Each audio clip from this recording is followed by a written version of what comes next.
Alright,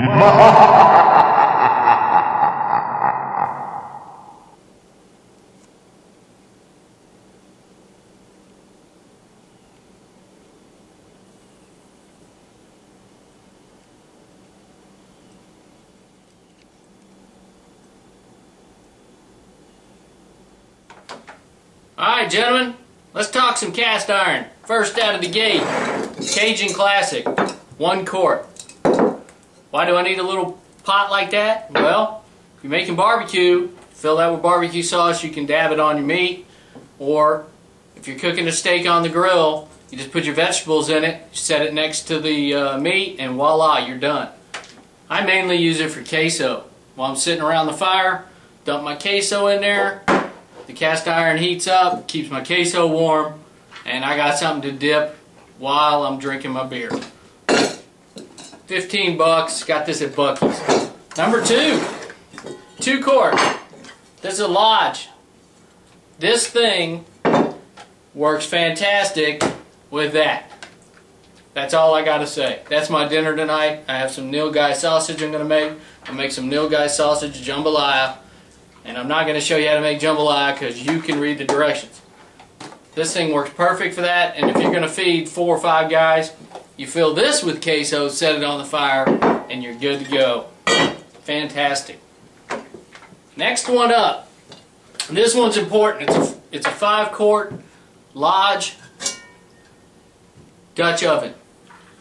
If there was one pot in the world I had to have, this is it. In fact, I own 4 or 5 of these. Don't ask me why. Right here. 4 or 5 of these. These handle roasts, anything beans, everything. It's just a nice cast iron pot. Of course, you can put it straight in the fire. You can bury it in coals. Anything. You can put it on the grill, put it in the oven, whatever you want to do. This pot does it. I love it. That's all I got to say. 5 quart, 35 bucks at Walmart. Buy one. Alright, next out of the gate. Big Daddy. This pot here is probably 70 years old. It's an American-made pot. It is not marked, but I know where I got it from, and so it's probably about 70 years old. You can see the top on this. It's beautifully seasoned. This is like an 8 or a 10 quart pot. I mainly cook in this thing here. It's very large roasts, or I'll put a brisket in there and just kind of put it in the oven at 200 and just let it cook in its own fat. Or, main thing, corned beef and cabbage on St. Patty's Day. This is the pot, and it's done in a nice cast iron pot. Beautiful piece of equipment. I love this pot. Okay, now let's keep moving right along here. Let's see. This one here, this is another pot that probably is as old as that big pot. This is more your standard bean pot. It's got the real high walls, but it's not as big around as its diameter. Now this is my gumbo pot. I mainly cook gumbo in this pot. Don't ask me why. That's just my gumbo pot. When I pull out the pot, this one, gumbo. Or I'll do beans in it every now and again. But it's another beautiful pot. And it works fantastic. I mean, when you pull out a cast iron pot like this, you know the food's going to be good. And it's indestructible. Now, here's another one. This here is just a basic little black pot. Now I deep fry in this one. Exclusively, that's all I pretty much do in this pot, is deep fry in it. It works perfect. And you've seen the little deep fry baskets, or I got some of them laying around somewhere. They fit perfectly in here. And so when I'm not frying for the neighborhood, bam, this pot gets broke out, and it's American made, and it's a fantastic little pot too. Now let's get into some specialty pots. Let's move this out the way. Alright, you've seen me deep frying this. I have 2 of these. This is a multi-use pot, and it's a 10 quart. So that's 2.5 gallons, but what it does is it holds 2 tubs of shortening. just like, you know, that's what I use. It fills it halfway, and I can do some deep frying in these babies. Or you can, like I say, you put chicken in it, use it as a Dutch oven. But what I really like about these is the top, the lid. See how smooth that is? That's a griddle. I can make pancakes on that. I can make bacon on that. I don't have to use the pot part. I can use the lid. You turn it over. As you can see, it's got all the lines. I got a griddle right there. I throw the steak on there, bam, psh, burns, flip it, burns, done. I got the little cross marks on it, everything. It's perfect. Some of these models, this is smooth also. And they use it kind of like a, you know, skillet. Another beautiful piece of equipment. And of course, the pot.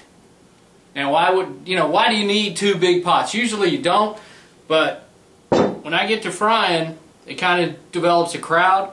So what I'll have is I'll have a bag of French fries, the whole bag going in this. And then the one next to it, I'll usually have a bag of French fries. So I got two going. Or, you know, I got chicken going in one, or catfish, and voila. So that's why you got to have two. I don't like having, well, you got to do a little this, a little this, a little this. I like everything to show up at the table at the right time. Now, that's American Made Lodge. They don't make this anymore. You got to find it on eBay or flea market or something. Now, like I said, I have another one of these in the garage, but I also have this one. Because I'm deep fried king, so I got to have some frying capacity. And believe me, I've had all three of these frying up at the same time. You know, kind of look like one of them English war movies, you know, where you're dumping all the hot oil on everybody and they're running around in flames, you know, kind of like Braveheart or something. But this one has a fantastic lid. Check that out. It's a perfect griddle. I mean, I can cook bacon, almost anything in that. I mean, it's got about a 1-inch high lip on it. It's got the grease edge, so the grease will drain off. It's got the little thing in the corner here for that. You flip it over, got another griddle. So this is one of these multi-purpose tools. I mean, if you're stuck out in the wilderness, you got a pot to cook in, and then you got a griddle to cook on.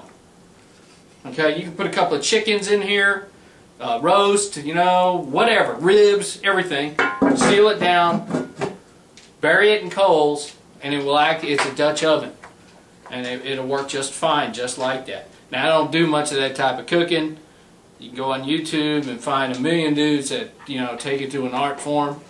I mainly fry in these, but I do like them because they're multi-purpose. Same thing, 10 quart on this one. Now this one's a little heavier. This one's actually made in Taiwan. Now, that's not China. It's right next to China, but it's Taiwan. So it's not Chinese-made crap. But it is very heavy, but the bottom on this is smooth, slick.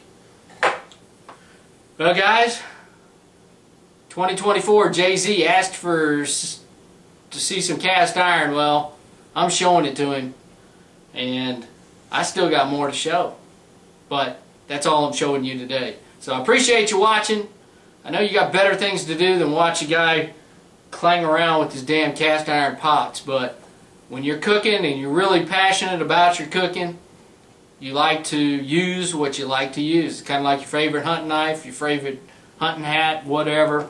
Same thing. You just get used to the equipment you like, and that's what you use. So that's why I got it. Okay guys, appreciate you watching.